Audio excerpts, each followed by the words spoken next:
अब दोबारा से 2-3 दिन का तुम लोगों का गैप हो गया, अब हम पढ़ने के मूड पर पूरे पर हैं।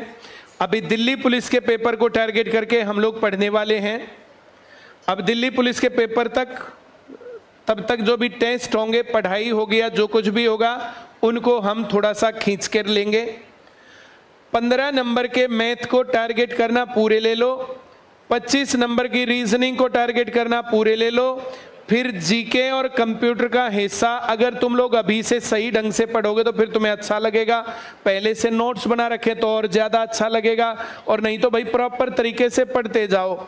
जिनकी तैयारी अभी दिल्ली पुलिस तक पूरी नहीं होगी तो अगले पेपर तक हो जाएगी। कुछ लोगों के मन में क्या चल रहा है, बोला आगे तो भर्ती आएंगे नहीं, अब हम पढ़ेगी ना पढ़े। आगे भर्ती क्यों नहीं आएंगे भाई?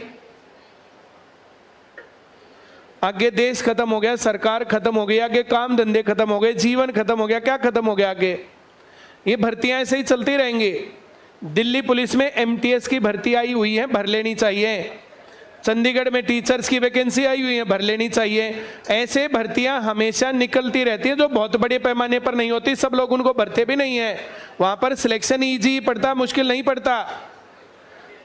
ये जो बातें करने वाले लोग हैं, क्या देखो 2-4 डंडे लगा दे तो 10 चेहरा बन जाएगा उनका। मान ही नहीं रहे, कई बार कह लिया।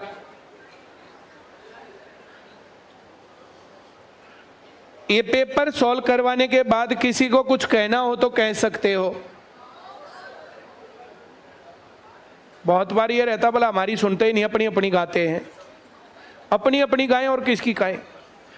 फिर तुम लोगों को जैसे जिसको मिलना है तो क्लास के बाद तुम लोगों को पता, क्लास के बाद या तो इधर या तो इधर, तो क्लास के बाद इस टारगेट में रहो। जैसे भाई जिस भी टीचर से बात करना, सोनीपत वाले बच्चे बात नहीं कर पाते, फिर क्या कहें तुम्हें? क्लास में जब आता है तो पता होता कि इधर से टीचर आता है, हर रोज पता रहता है, एक दिन नहीं तो दूसरे दिन, नहीं तो तीसरे दिन। किसी भी टीचर से कोई भी बात, कोई भी शिकायत, कुछ भी बात है तो तुम लोग डिस्कस कर सकते हो। जो स्टूडेंट टीचर के साथ टच में रहते हैं वे सिलेक्शन जल्दी लेते हैं, बजाय उनके जो कभी बात ही नहीं करते। तुम्हारे मन में जो चल रहा है, अच्छा बुरा, जो तुम्हें अच्छा लगता है तो अच्छा फीडबैक देना चाहिए, और जो खराब चल रहा है तो खराब फीडबैक देना चाहिए। पढ़ाई का एक दौर हमने किया, ग्रुप डी पूरा हुआ। दूसरी बात मैं ग्रुप सी के ऊपर करना चाह रहा हूं। कुछ लोग बहुत सारे ग्रुप सी पहले करवाया जाए, तो ग्रुप सी मैं भी चाहता हूं पहले करवाया जाए, लेकिन मामला उनके हाथ में नहीं है। कोर्ट में मामला उलझा हुआ है या वो जानबूझकर कर रहे हैं, मुझे नहीं पता इस बात का। मुझे ये लगता है कि ग्रुप डी अगर पहले लगते हैं तो लग जाने चाहिए, मुझे कोई दिक्कत नहीं इस बात में। ऐसा मैं क्यों बोल रहा हूं, तुम ध्यान से सुन लेना मेरी बात। ग्रुप डी में मान लिया ऊपर के 13,000 लोग लग गए, जिनका की बाद में ग्रुप सी में भी नंबर आ गया, और ये इस नौकरी को छोड़ करके वहां चले गए। यही तो डर है, बोलो ना। इन्होंने 13,000 पोस्ट यहां खराब कर दी और 13 यहां कर देंगे।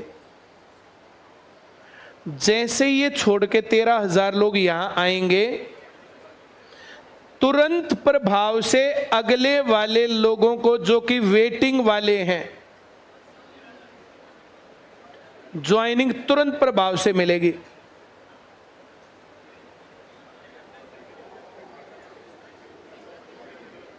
तो ये तुम्हारा डर कि पहले यहां ज्वाइनिंग फिर यहां ज्वाइनिंग, इनका एक लॉस होगा। ये 5 नंबर इनके फिर जो यहां नहीं मिल पाएंगे, ये लॉस होगा एक। पर 5 नंबर की बजाय अगर जो 2 महीने पहले आ गए, 2 महीने की सैलरी अगर 50,000 रुपये भी आ गई तो फिर कहां दिक्कत है।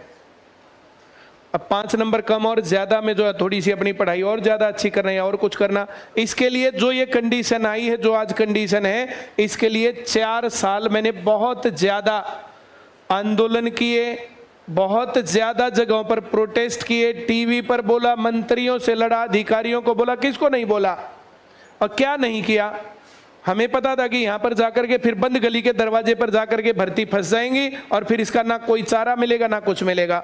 मैं चाह नहीं रहा था ऐसा हो, लेकिन हो गया। अब क्या करें, चाहे जैसे भी ग्रुप सी की भर्तियां जैसे भी निपट जाए यार, 32,000 लोगों को नौकरी तो मिलेंगी। सबको मौका मिला, नहीं मिला, क्या हुआ? हम चाहते थे सबको मौका मिले, लेकिन नहीं मिल रहा, तो क्या करें। अब ये निपटेंगी, अगली भर्ती आएंगी, तब सबको मौका मिलेगा, तब चांस बढ़िया होंगे। जिनके नंबर कम है तो ग्रुप सी थोड़े ही यार, कहीं और जो अब जो एमटीएस की आ गई, दिल्ली पुलिस की, वहां लग जाओ, उसमें क्या दिक्कत है। अब दिल्ली पुलिस की भर्ती आएंगी, उसमें लग जाना। एसएससी की भर्ती आएंगी, उसमें लग जाना। जिनकी तैयारी सही है उनको क्या दिक्कत है। जब भर्तियां लटकी रहेंगी तो फिर किसको नौकरी मिलेगी। मैं भर्ती लटकाने के पक्ष में कभी नहीं रहा, भर्ती लटकाने के लिए जो काम करते हैं उसके पक्ष में भी कभी नहीं रहा। जो लोग इस बात को सोच रहे हैं कि ग्रुप डी की भर्ती रुक जानी चाहिए, कब तक, जब तक ग्रुप सी की ना हो, तो मैं इस फेवर में बिल्कुल भी नहीं हूं। और चाहे कोई अच्छा बोले चाहे कोई बुरा बोले, इसके ऊपर मैं बिल्कुल भी फेवर में नहीं हूं। इस भर्ती को लग जाए तो 13,000 लोग लगेंगे, लगभग हर गांव में से 2 आदमी लग जाएंगे। 6,000 गांव हैं, हर गांव में से लगभग 2 आदमी लग जाएंगे। 2 आदमी लगते ही आधी पॉजिटिविटी फैल जाएगी।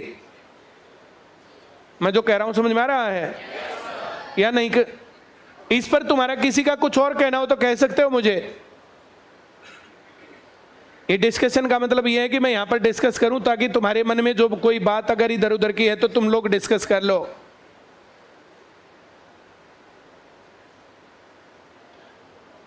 भगवान ऐसा बिल्कुल ना करे। अगर 1 साल लटकी रही भर्ती, फिर क्या करें, 1 साल ये भी लटकाई रहनी चाहिए। अगर ये भर्ती भगवान बिल्कुल भी ऐसा ना करे, कैंसिल हो गई, तो क्या ये भी कैंसिल होनी चाहिए। तो इस प्रकार के लोग लगे हुए हैं, वे सही नहीं है। हमें तो बहुत सारे लोग आकर के मैसेज भेजेंगे, ये करेंगे वो करेंगे। भाई साहब तुम करो, मैं क्या करूं इसमें। कोई भी आंदोलन, कोई भी प्रोटेस्ट या कोई भी मूवमेंट चालू करने से पहले अगर मेरा साथ चाहिए तो पहले आकर के डिस्कस करना चाहिए। डिस्कस करो, प्लान करेंगे, उस काम को एग्जीक्यूट करेंगे, बिल्कुल मैं साथ हूं। लेकिन अननेसेसरी रोज की रोज कभी कोई जाकर के भूख हड़ताल कर रहा, कभी कोई केस कर रहा, कभी कोई कुछ कर रहा, भर्तियां लटकाने के पक्ष में काम करते, मैं बिल्कुल नहीं करूंगा वैसा काम।